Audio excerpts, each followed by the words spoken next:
Assalamualaikum warahmatullahi wabarakatuh. Alhamdulillahirabbil alamin wassalatu wassalamu ala asrofil anbiya'i wal mursalin wa ala alihi wa sahbihi ajmain amma ba'. Puji syukur senantiasa kita panjatkan kehadirat Allah Subhanahu wa taala atas limpahan rahmat, taufik serta hidayahnya. Salawat serta salam tak lupa juga kita curahkan kepada baginda kita Nabi besar Muhammad sallallahu alaihi wasallam. Baiklah, untuk mempersingkat waktu, perkenalkan kami dari kelompok 1, yaitu saya, Trinuria Rahmawati, dan teman saya Nur Auladina. Tapi di sini saya yang mewakilkan presentasi dikarenakan kami berbagi tugas.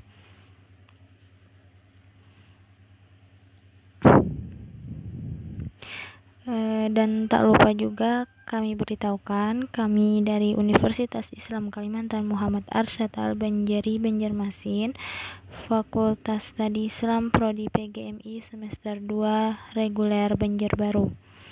Baiklah, langsung saja kita mulai presentasinya.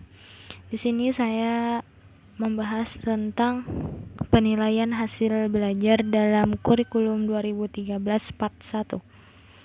Di sini saya membahas urgensi perkembangan kurikulum, konsep dasar kurikulum 2013, karakteristik, kerangka dasar, penilaian autentik dalam kurikulum 2013. Baiklah, kita mulai dari awal. Yang pertama, urgensi perkembangan kurikulum. Indonesia sebagai bangsa dan negara akan terus menjalani sejarahnya. Ibarat sebuah organisme, negara Indonesia lahir, tumbuh, berkembang, dan mempertahankan kehidupannya untuk mencapai apa yang dicita-citakan di awal kelahirannya. Mungkin secara singkatnya, gini, kurikulum 2013 bertujuan untuk mempersiapkan manusia Indonesia agar memiliki kemampuan hidup sebagai pribadi dan warga negara yang beriman, produktif, kreatif, inovatif, dan afektif, serta mampu berkontribusi pada kehidupan bermasyarakat, berbangsa, bernegara, dan peradaban dunia. Terus di sini ada konsep dasar kurikulum 2013. Inti dari kurikulum 2013 ada pada upaya penyederhanaan dan sifatnya yang tematik integratif. Maksud dari tematik adalah itu menggabungkan semua mata pelajaran ke dalam satu tema supaya lebih sederhana, mungkin begitu ya, kurang lebihnya. Terus di sini karakteristik kurikulum berbasis kompetensi ada 1, 2, 3, 4, 5, 6, 7, 8. Yang pertama isi atau konten, yang kedua kompetensi inti, yang ketiga kompetensi dasar, yang keempat penekanan kompetensi ranah sikap, keterampilan kognitif, keterampilan psikomotorik dan pengetahuan. Yang kelima kompetensi inti menjadi unsur organisator. Yang ke 6. Kompetensi dasar yang dikembangkan didasarkan pada prinsip akumulatif. Yang ke-7. Proses pembelajaran didasarkan pada upaya menguasai kompetensi. Yang ke-8. Penilaian hasil belajar mencakup seluruh aspek kompetensi. Terus di sini ada kerangka dasar kurikulum, ada landasan filosofis, teoritis, dan landasan yuridis.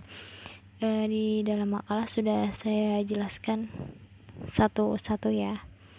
Terus lanjut, penilaian autentik dalam kurikulum. Standar penilaian untuk menjamin. Yang pertama, perencanaan penilaian peserta didik sesuai dengan kompetensi. Yang kedua, pelaksanaan penilaian peserta didik secara profesional. Yang ketiga, pelaporan hasil penilaian peserta didik secara objektif, akuntabel, dan informatif. Ciri-ciri penilaian autentik harus mengukur semua aspek pembelajaran, dilaksanakan selama dan sesudah proses pembelajaran berlangsung menggunakan berbagai cara dan sumber. Tes hanya satu alat pengumpulan data penilaian.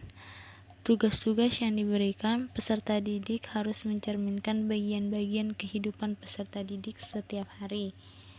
Terus penilaian harus menekankan ke dalam pengetahuan dan keahlian peserta didik, bukan keluasannya. Terima kasih. Salah hilafnya kami mohon maaf. Kalau ada kritik dan saran dipersilakan. Mungkin itu saja. Wassalamualaikum warahmatullahi wabarakatuh.